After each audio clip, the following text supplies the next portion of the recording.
Under Mayor Adams' new rules, migrants have to leave housing after 30 days and must check in to be reassigned. But CBS 2's Lisa Rosner reports some are not prepared for winter weather.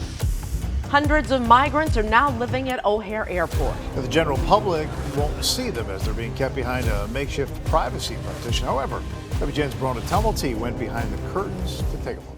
When faced with limited options, people are often willing to take risks and endure seemingly impossible situations. This holds true for many hidden migrants who were in NYC exposed in inhumane conditions within illegal makeshift shelters across New York City. Notably, a former commercial building in the Bronx and a furniture store in Queens were discovered to be housing dozens of people in dire circumstances. This discovery, along with others like it across the city, highlights the tough reality migrants face in New York City. Imagine this. Inspectors called to a commercial building in the Bronx find a shocking scene. Behind a regular-looking storefront lies a hidden maze of makeshift beds, crammed into every available space. Upstairs, 34 beds are squeezed together, while downstairs, 11 more are found in the basement's tight corners. But this isn't a one-off. Similar situations are popping up all over NYC. In Queens, a furniture store isn't just selling sofas, it's also housing undocumented migrants. These cases paint a clear picture of a larger crisis, one that can't be ignored. So why are we talking about this? Because we need to shed light on the dark side of NYC's housing crisis, especially for undocumented migrants. By diving into specific instances, like the Bronx building and the Queens store, we're aiming to uncover the deeper issues that keep this crisis going and give a voice to those who are often left in the shadows. Come along as we explore the hidden world of migrant shelters in NYC, revealing the harsh realities faced by those fighting for a better life against all odds. New York City's housing crisis is a big problem. Even though there are lots of tall buildings, there aren't enough homes for everyone. So, rents have shot up like crazy. According to a recent report, housing costs have gone up by more than 68% in just the last 10 years. Now, the average household has to pay about $30,000 every year just for housing. The city has seen a huge increase in jobs, adding about 800,000 of them in the past decade. But here's the problem. We've only built about 200,000 new homes in that time. That's a big gap between the number of jobs and the places for people to live. And then there are the migrants. They come to New York City for the chance at a better life, what some people call the American dream. But they also know about a rule in New York. If you have nowhere safe to sleep, you have the right to a bed in a shelter.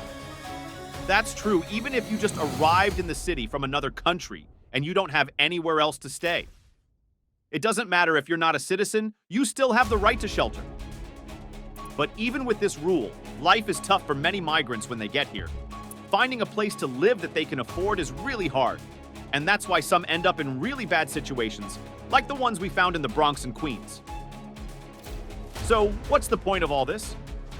We want to talk about the hidden side of New York City's housing crisis, especially for migrants. By looking at what happened in places like the Bronx and Queens, we hope to show the problems that keep this crisis going and give a voice to those who are struggling the most.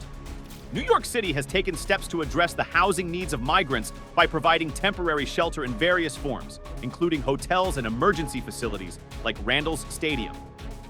Hotels such as the Roosevelt Hotel have been contracted by the government to accommodate migrant families in need of housing. In addition to temporary solutions, the city is also exploring more permanent housing options for migrant families. Efforts are underway to provide permanent housing or apartments for families, offering stability and security beyond temporary shelter arrangements.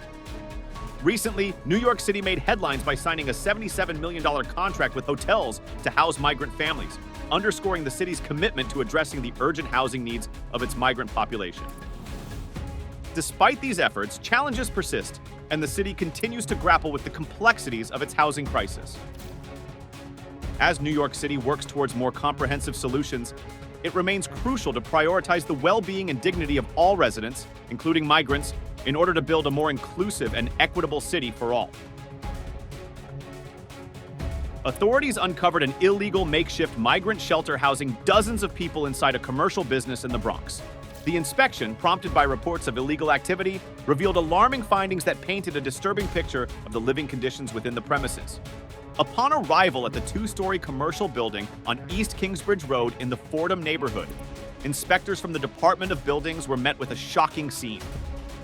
One of the stores within the building had been converted into illegal sleeping quarters, with no regard for safety or basic living standards. The inspection revealed a dire situation: 34 beds crammed onto the first floor and an additional 11 beds tightly packed in the basement.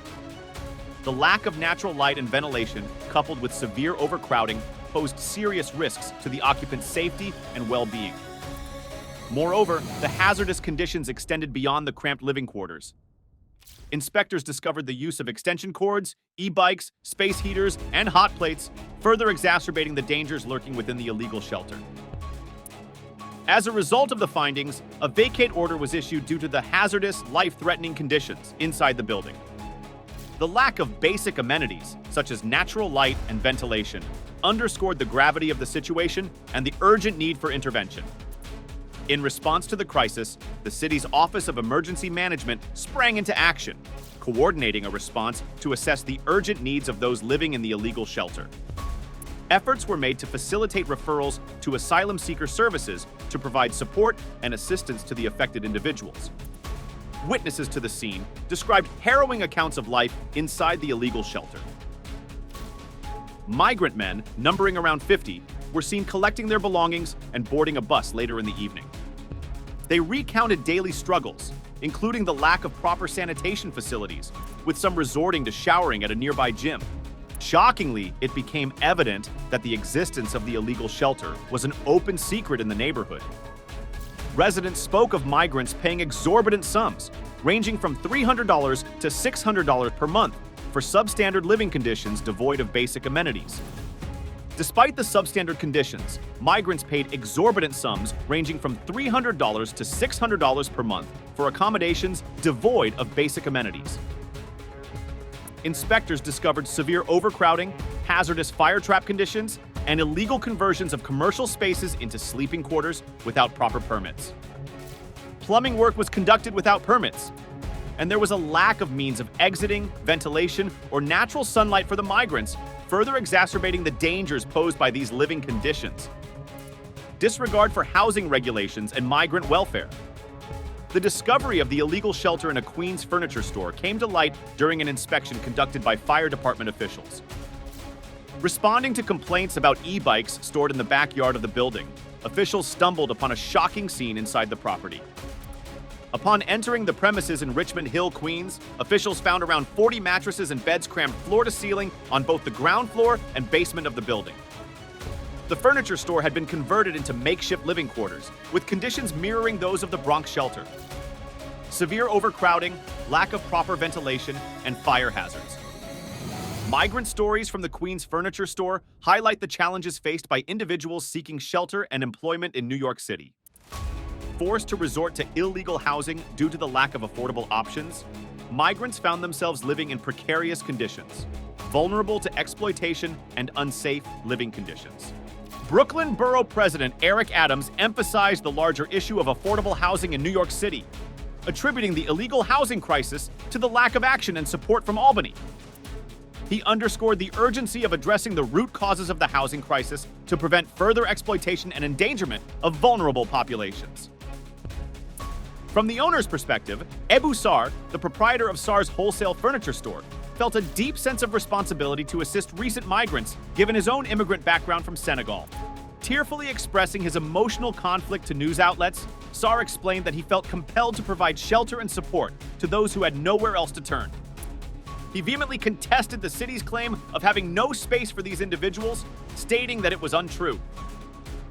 Charging around $300 a month for accommodation, mainly to Senegalese migrants, SAR provided essential services such as breakfast, lunch, and dinner to those residing in the shelter.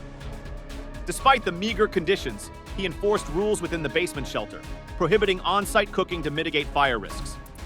However, the Department of Buildings inspectors uncovered severe overcrowding and hazardous fire trap conditions in the basement, with no ventilation or natural light, posing significant risks to the occupants' safety. The discovery of the illegal shelter in Queens sparked concern among nearby residents, particularly regarding safety hazards such as EB keys and potential fire risks. Some residents expressed fear for their safety and that of their families due to recent fires caused by defective lithium-ion batteries, which garnered headlines in the area. Despite these concerns, there were mixed reactions within the community, with some understanding the owner's intentions to provide shelter and support to vulnerable individuals, while others expressed apprehension about the potential risks and impact on neighborhood safety. Subscribe for more updates and to watch more videos like this. The recent discoveries of illegal migrant shelters in NYC are symptomatic of larger systemic issues, reflecting inadequate support and housing policies. These dear living conditions not only jeopardize migrants' physical and mental well-being, but also impede their integration into society.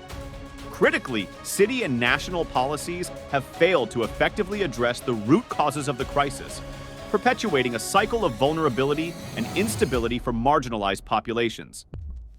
As a result, urgent reforms are needed to ensure the safety and dignity of migrants while addressing the underlying structural deficiencies in the housing and support systems. The illegal migrant shelters in Queens and the Bronx are not isolated incidents, but symptomatic of larger systemic issues plaguing New York City. These cases underscore the inadequacies of migrant support and housing policies, exacerbating the city's housing shortage and forcing individuals into desperate living situations. The impact of such dire living conditions on migrants cannot be overstated. Beyond the physical dangers posed by overcrowding and lack of ventilation, the mental health toll on individuals living in these shelters is profound. The uncertainty and instability of their housing situation hinder their integration into society and exacerbate existing vulnerabilities. Critically, these cases expose the failures of city and national policies in addressing the needs of migrants. Deputy Mayor Maria Torres Springer acknowledged that the city's housing shortage drives individuals to make desperate choices, emphasizing the urgent need for increased housing development. Similarly, Mayor Eric Adams has called on the White House to expedite access to work papers for migrants, recognizing the detrimental impact of unemployment and idleness on shelter residents. The surge in migrants arriving in New York City since 2022 has further strained an already overburdened shelter system, doubling the number of people relying on these facilities for housing. Mayor Adams' administration has implemented policies to address this influx, including requiring migrants to reapply for shelter beds every 30 or 60 days. However, without comprehensive reforms to address the root causes of the housing crisis and provide meaningful support to migrants, these makeshift shelters will continue to proliferate, perpetuating a cycle of instability and vulnerability for some of the city's most marginalized residents. In tough times, migrants often face impossible choices. Rather than sleeping on the streets, they pay $300–600 USD for dangerous shelters. Also, let's acknowledge the kindness of those who try to help, even if it means breaking the law. How can we end this dire situation and ensure safety and dignity for all? These discoveries demand urgent policy reforms, enhanced support for migrants, and increased public awareness. Comprehensive solutions are needed to address the systemic issues underlying the housing crisis and ensure the safety and dignity of all residents. Let's stand together in solidarity and advocate for a more equitable and compassionate society. Subscribe for more updates on how you can make a difference.